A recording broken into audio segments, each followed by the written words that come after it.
En écoutant les responsables des deux pays, avant la fin de la 76e session de l'Assemblée générale des Nations unies, les dirigeants du monde doivent avoir le courage de dire à la France ça suffit comme ça.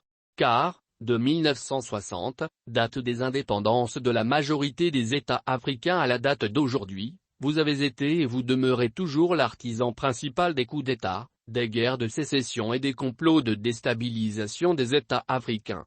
De 1992, date de l'avènement de la démocratie à la française au Mali à 2020, les différentes gouvernances, caractérisées par l'injustice sans état d'âme, la corruption planifiée, le népotisme, le favoritisme, la promotion de la médiocrité et l'impunité ont profité à quels Maliens?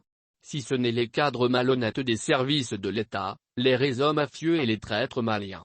La France oublie peut-être que, de 1960 à 1991, 90% des responsables de l'armée et des outils de défense du Mali étaient les purs produits des Russes, la quasi-totalité des cadres maliens sont aussi les produits des Russes.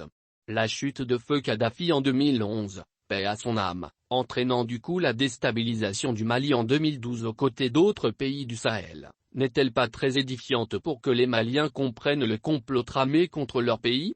À quoi servent alors l'Union africaine, UA, la CEDEAO, l'U.E.M.O.A et autres? Si ce n'est, travailler pour affaiblir leurs États membres au profit d'un pyromane déguisé en sapeur-pompier.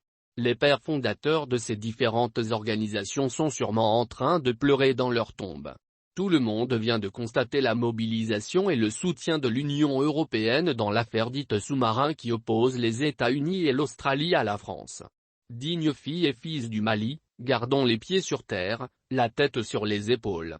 En milieu bamanaque, un adage dit, la maison construite dans l'injustice avec l'argumentation de la force en lieu et place de la force de l'argumentation ne résistera pas au minimum de vent.